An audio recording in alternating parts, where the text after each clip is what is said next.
इसलिए कि दोनों कम पढ़े लिखे हैं। एक नम्मा फेल है और राहुल गांधी का क्या हाल है आप जानते ही हैं। इन दोनों को शिक्षा से कोई मतलब ही नहीं है। अपने जीवन में जिसको मतलब नहीं रहा शिक्षा से, दलित समाज के पास जा रहा है तो 65 साल का पाप का माफी मांगने जा रहा है। पाप का माफी मांगने जा रहा है। पाप का माफी मांगने जा रहा है राहुल गांधी। ऐ कांग्रेसी, ऐ राहुल गांधी, इसका जवाब दो। बाबा भीमराव अंबेडकर को प्रताड़ित क्यों किया? बीजेपी के प्रदेश अध्यक्ष दिलीप जायसवाल हमारे साथ हैं। नेता प्रतिपक्ष राहुल गांधी आज बिहार दौरे पर हैं। दरभंगा में छात्राओं के साथ वो संवाद करेंगे। छात्राओं के साथ दलित जो छात्र हैं विशेषकर उनसे संवाद करने के लिए वो आ रहे हैं। राहुल गांधी और कांग्रेसी 65 साल तक कांग्रेस ने इस देश पर एक छत्र राज किया और 65 साल तक दलित समाज या समाज के अंतिम पंक्ति में बैठे हुए लोगों को उसने प्रताड़ित करने का काम किया। राहुल गांधी इस बात का जवाब दे। मेरा 3 सवाल है राहुल गांधी से, अगर है हिम्मत तो जवाब देना चाहिए। आप अपने आप को देश का नेता मानते हैं, लेकिन मैं प्रदेश अध्यक्ष दिलीप जायसवाल बिहार का आपसे 3 सवाल करता हूं। अगर आपके अंदर थोड़ा भी अहमियत बचा हुआ है तो आप मेरे सवाल का जवाब दीजिए। पहला सवाल, 65 वर्ष तक आपने शासन किया इस क्षेत्र, इस देश में दलित समाज पिछड़ा ही क्यों रह गया?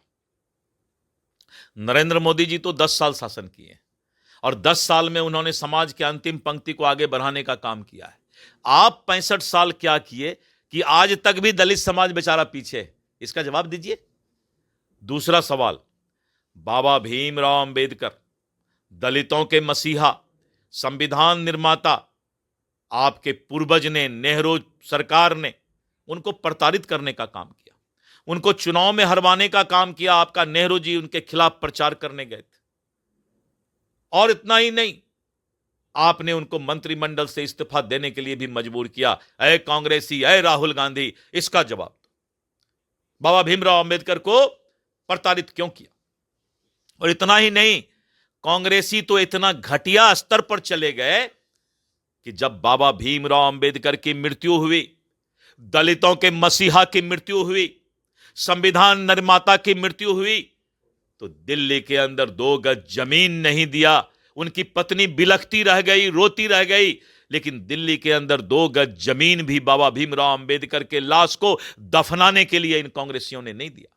उनकी पत्नी को लाश को लेकर बंबई जाना पड़ा और लाश दफनाने के साथ ही दूसरे दिन ही कांग्रेसी सरकार ने उनके पत्नी को नोटिस भेजा, जहाज का भाड़ा दो। 3 महीना तक प्रताड़ित किया उनके पत्नी को। यह कांग्रेसी अपने पाप का प्रायश्चित करना चाहिए इनको। और मित्रों, उनके मृत्यु के 20 बरस बाद तक भी 2 गज जमीन भी उनके स्मारक को बनाने के लिए दिल्ली में कांग्रेसी सरकार ने नहीं दिया। धन्य है मोदी जी जो 2016 में दिल्ली का दिल जनपथ में जो है स्मारक बनाया। बाबा भीमराव अंबेडकर का स्मारक भारतीय जनता पार्टी एनडीए की सरकार और मोदी जी ने बनवाया। तो ये जवाब राहुल गांधी को देना चाहिए। ये जवाब अगर नहीं दे सकता है तो ये दोहरा चरित्र नहीं चलेगा बिहार में। राहुल गांधी, दोहरा चरित्र नहीं चलेगा, दोहरा चरित्र। अध्यक्ष जी, सवाल यह है कि आप लोग दावा करते हैं कि 2005 के बाद बिहार के शिक्षा व्यवस्था में परिवर्तन किए हैं, लेकिन राहुल गांधी और तेजस्वी इस बात को मानने को तैयार नहीं है। इसलिए कि दोनों कम पढ़े लिखे हैं। एक नम्मा फेल है और राहुल गांधी का क्या हाल है आप जानते ही हैं। इन दोनों को शिक्षा से कोई मतलब ही नहीं है। अपने जीवन में जिसको मतलब नहीं रहा शिक्षा से, वो दूसरों की शिक्षा की बात कैसे कर सकता है? और अगर दलित समाज के पास जा रहा है तो 65 साल का पाप का माफी मांगने जा रहा है। पाप का माफी मांगने जा रहा है। पाप का माफी मांगने जा रहा है राहुल गांधी। फूले मूवी भी देखने पटना में पहुंचेंगे राहुल गांधी। वो तो वही दोहरा चरित्र वाले अपना वो फिल्म में हॉल में जाकर के वो माफी मांगेगा कि ये कांग्रेसी पापी है, जिस कांग्रेसी ने 65 साल राज करके भी फूले फिल्म अब देख रहे हैं।